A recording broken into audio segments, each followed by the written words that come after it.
আসসালামু আলাইকুম, স্বাগত জানাচ্ছি আরটিভির দুপুরের সংবাদে। আপনাদের সঙ্গে আছি আমি ফারিয়া শারমিন। ডক্টর ইউনূস নরেন্দ্র মোদীর বৈঠক ও ষষ্ঠ বিমস্টেক সম্মেলনকে অন্তর্বর্তী সরকারের কূটনৈতিক সাফল্য হিসেবে দেখছেন আন্তর্জাতিক সম্পর্কবিদরা। তারা বলছেন, সরকার প্রধান পর্যায়ের প্রথম বৈঠক বাংলাদেশ ভারত সম্পর্কে ইতিবাচক প্রভাব রাখবে, আর বিমস্টেক সম্মেলন বঙ্গোপসাগরীয় দেশগুলোর অর্থনৈতিক প্রবৃদ্ধি ত্বরান্বিত করতে সহায়ক হবে। বিস্তারিত জানাচ্ছেন আতিকা রহমান। ষষ্ঠ বে of Bengal initiative for multi-sectoral technical and economic cooperation BIMSTEC সম্মেলনে এই অঞ্চলের দেশগুলোর মধ্যে অর্থনৈতিক ও পারস্পরিক সম্পর্কে নতুন দুয়ার উন্মোচন করেছে। বাংলাদেশ বিমস্টেকের সভাপতি নির্বাচিত হওয়ায় ওই দেশগুলোর সঙ্গে বাণিজ্য সম্পর্ক আরও টেকসই হবে বলে আশা এই আন্তর্জাতিক সম্পর্কবিদের। বাংলাদেশের অর্থনীতির জন্য যেটা দরকার, বাংলাদেশের যত বেশি রিজিওনাল এবং ইন্টারন্যাশনাল কানেক্টিভিটি বাড়বে এবং বিভিন্ন ফোরামে যত বেশি আমরা এক্সচেঞ্জ করতে পারবো, তত বেশি কিন্তু আমাদের ব্যবসা বাণিজ্য এক্সপান্ড করার সুযোগ থাকবে। পূর্ব এশিয়ার দেশগুলোর সাথে কানেক্টিভিটির একটা সুযোগ এই বিমস্টেকের মাধ্যমে পাচ্ছি। দ্বিতীয়ত হচ্ছে যে এই ফোরামের মাধ্যমে আমাদের বাংলাদেশের যে একটা বড় সমস্যা, রোহিঙ্গা সমস্যা, সেই বিষয়টি আলোচনার একটা সুযোগ হয়েছে। সম্মেলনের সাইডলাইনে সবচেয়ে বড় প্রাপ্তি ভারতের প্রধানমন্ত্রী নরেন্দ্র মোদীর সঙ্গে প্রধান উপদেষ্টা ডক্টর মোহাম্মদ ইউনূসের বৈঠক, যা দুই দেশের সম্পর্কে টানাপোড়েনের বরফ গলাতে ভূমিকা রাখবে। বাংলাদেশে একটা সরকার পরিবর্তনের মাধ্যমে পার্শ্ববর্তী রাষ্ট্র ভারতের সাথে যে একটা টানাপোড়েন চলছে, সেই বরফ গলানোর একটা প্রচেষ্টা এই বিমস্টেক সম্মেলনের মাধ্যমে উদ্যোগ আমি মনে করি গ্রহণীয়। ভারত মনে করে যে তারা যেটা বলেছে, তারা মনে করে বাংলাদেশে একটি ইনক্লুসিভ নির্বাচন হওয়া উচিত। বাংলাদেশের সাথে তাদের একটা পজিটিভ সম্পর্ক তারা চায়। বাংলাদেশে তাদের সংখ্যালঘুদের ব্যাপারে তাদের যে উদ্বেগ, সেটাও পুনর্ব্যক্ত করেছে। ভারতের সরকার প্রধানের সাথে বাংলাদেশের সরকার প্রধানের আলোচনার যে সূচনা, যে কোনো আলোচনার সূচনাই পরবর্তীতে একটা ভালো ফলের একটা সূচনা করে। সেদিক থেকে আমরা বলবো যে এটা একটা গুরুত্বপূর্ণ। শুধু ভারত নয়, প্রতিবেশী সব দেশের সঙ্গে কূটনৈতিক ও অর্থনৈতিক সম্পর্ক জোরদার করতে বাংলাদেশের আরও কৌশলী হওয়া উচিত বলে মত বিশেষজ্ঞদের। আতিকা রহমান, আরটিভি, ঢাকা। বিমস্টেক শীর্ষ সম্মেলনে যোগ দিয়ে 2 দিনের থাইল্যান্ড সফর শেষে দেশে ফিরেছেন প্রধান উপদেষ্টা অধ্যাপক মোহাম্মদ ইউনূস। শুক্রবার রাতে দেশে ফেরেন তিনি। প্রধান উপদেষ্টার উপপ্রধান সচিব আবুল কালাম আজাদ মজুমদার জানান, প্রধান উপদেষ্টা এবং তার সফর সঙ্গীদের বহনকারী বিমান বাংলাদেশ এয়ারলাইন্সের ফ্লাইট শুক্রবার রাত 10:05 হযরত শাহজালাল আন্তর্জাতিক বিমানবন্দরে অবতরণ করে। ব্যাংককে সংক্ষিপ্ত সফরের সময় অধ্যাপক ইউনূস বৃহস্পতিবার বিমস্টেক শীর্ষ সম্মেলনের পাশাপাশি বিমস্টেক ইয়ং জেনারেশন ফোরামেও বক্তব্য দেন।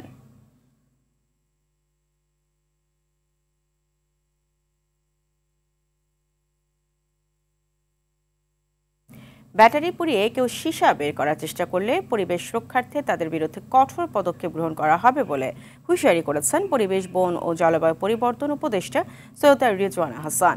সকালে ঢাকা দক্ষিণ ও উত্তর সিটি কর্পোরেশনের অধিক বায়ু দূষণ সৃষ্টিকারী স্থানসমূহ পরিদর্শন শেষে তিনি এসব কথা বলেন।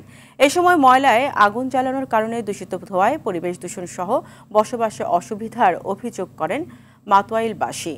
অভিযোগের ভিত্তিতে আইনগত ব্যবস্থা নেওয়ারও আশ্বাস দেন উপদেষ্টা।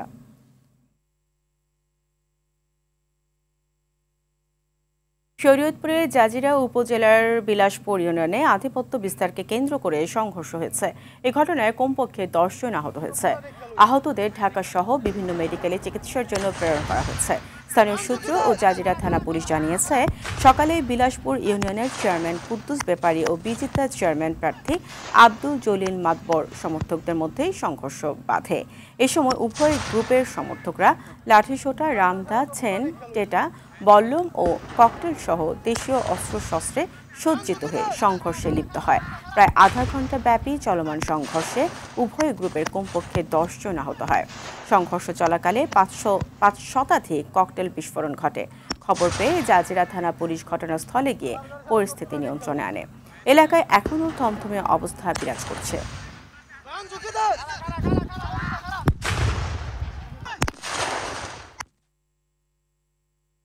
দর্শক, এই বিষয়ে আরও জানাতে শরীয়তপুর থেকে সরাসরি যুক্ত হচ্ছেন সহকর্মী আবুল হোসেন সর্দার। আবুল, সংঘর্ষের সর্বশেষ কি তথ্য আছে আপনার কাছে এখন জানাবেন।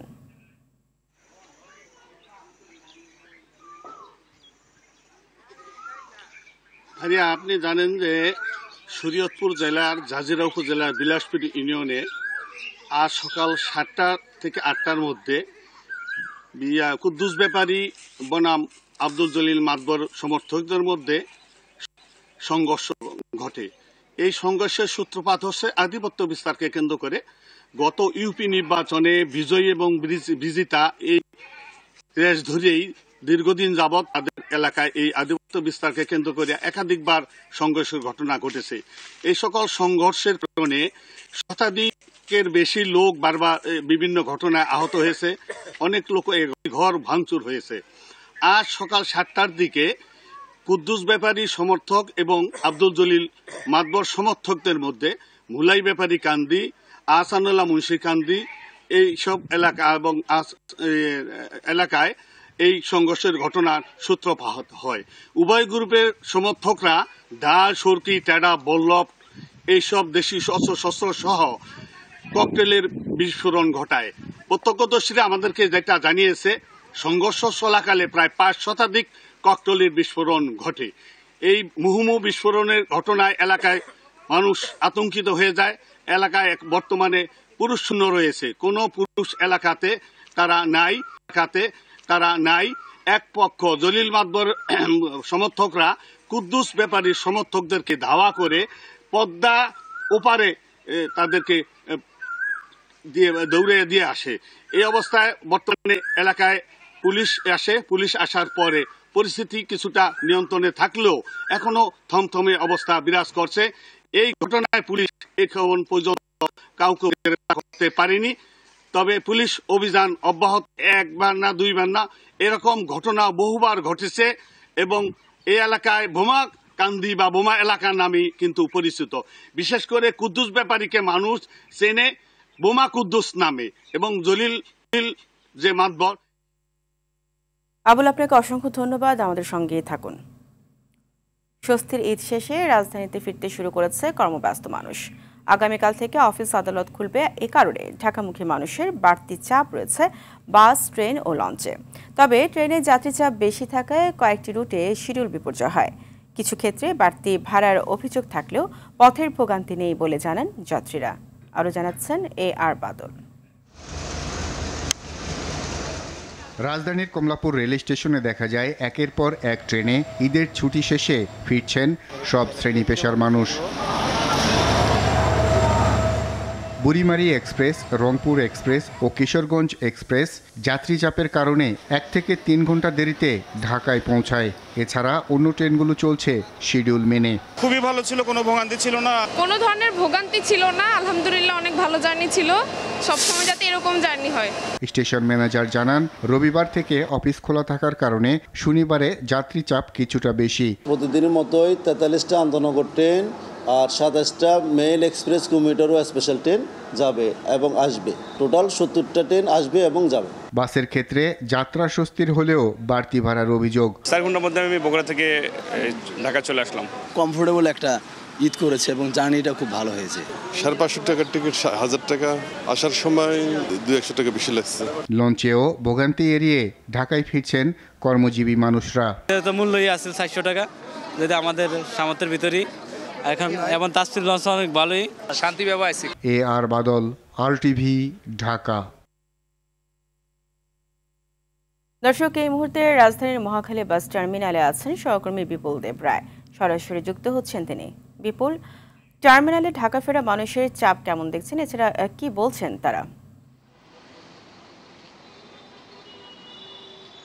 ফারিয়া, আসলে সকাল থেকে কিন্তু আমরা দেখেছি বিভিন্ন যাত্রীরা আসতে শুরু করেছে। বিশেষ করে যারা ঈদের সময়ে পরিবার পরিজনদের সাথে আনন্দ ভাগাভাগি করতে গিয়েছিল, তারা কর্মস্থলে ফিরে আসার জন্য আজকে সকাল থেকে আমরা বিভিন্ন রাজধানীর যে টার্মিনালগুলো রয়েছে সেখানে উপচে পড়া যাত্রীদের আগমন সেটা আমরা দেখতে পেয়েছি। বিশেষ করে আমি এখন যে আছি মহাখালী বাস টার্মিনালে, সেখানে আমরা ময়মনসিংহ, শেরপুর, জামালপুর হতে শুরু করে বিভিন্ন জায়গা থেকে যাত্রীরা কিন্তু আসছেন এবং সেই সাথে তাদের সাথে কথা হয়েছে। তারা বলছেন যে নির্বিঘ্নে একেবারে কোনো কোনো যানজট ছাড়া ভোগান্তি ছাড়াই কিন্তু তারা গন্তব্যে পৌঁছাচ্ছেন, অর্থাৎ রাজধানীতে ফিরে আসছেন। এবং আপনারা জানেন যে বিগত 9 দিনের ছুটি শেষ করে আগামীকালকে কিন্তু সকল অফিস আদালত খোলা রয়েছে এবং এই অফিস আদালতকে কেন্দ্র করে কিন্তু অনেকেই যারা ছুটিতে বাড়ি গিয়েছিল তারা কিন্তু ফিরে আসছে রাজধানীতে। সেই সাথে আমরা এখানকার যারা কাউন্টার ম্যানেজার রয়েছে তাদের সাথেও কথা বলেছি, তারা আমাদেরকে জানিয়েছেন যে আসলে সকাল থেকে একেবারে নির্বিঘ্নে যাত্রীদের আসার যে চাপটি সেটা বেড়েছে এবং গতকাল রাত্রেও কিন্তু যাত্রীরা এখানে মহাখালী টার্মিনাল, গাবতলী হতে শুরু করে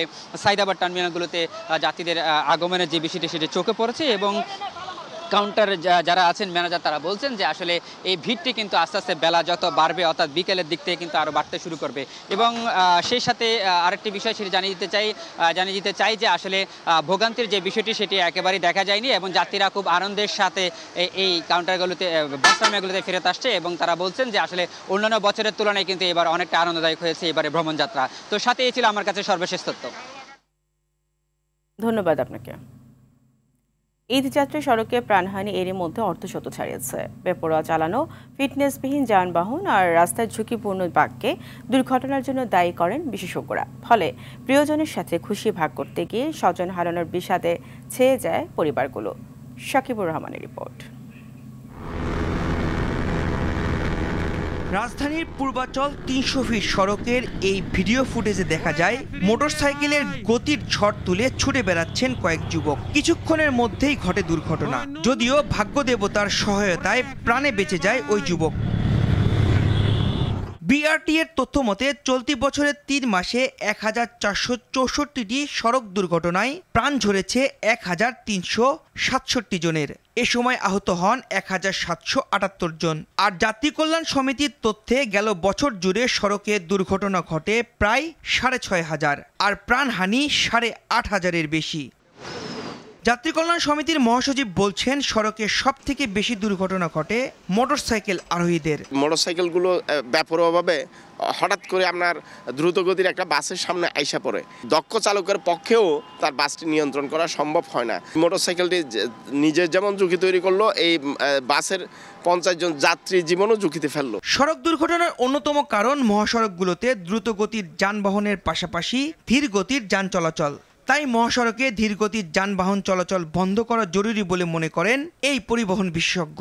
ঈদের সময় আমি বলবো অন্ততপক্ষে যে বাজার এলাকাগুলিতে এইখানে আসলে হাইওয়ে পুলিশ এবং আমার জেলা পুলিশ আছে, তাদের নজরদারি বাড়ানো, বিশেষ করে এই ধরনের যানবাহন যেন মহাসড়কে না উঠতে পারে।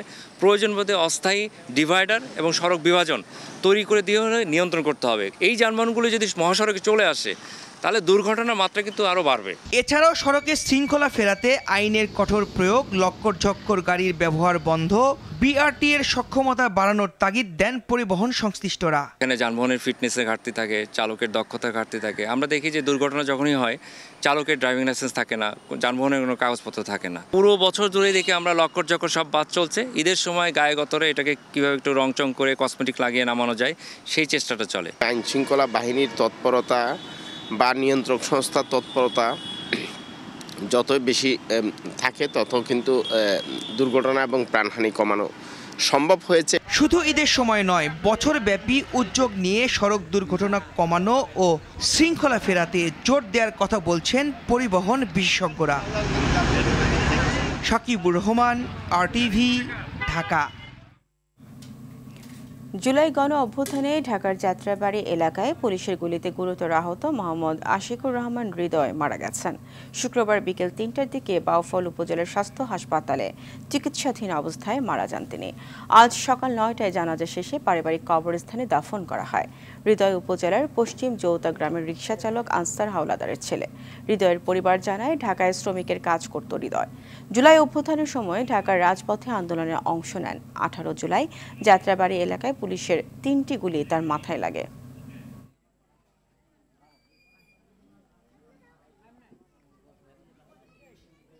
হৃদয় অনেক গুলিবিদ্ধ হয়, ওখানে গুলিতে অনেক আহত হয়েছিল।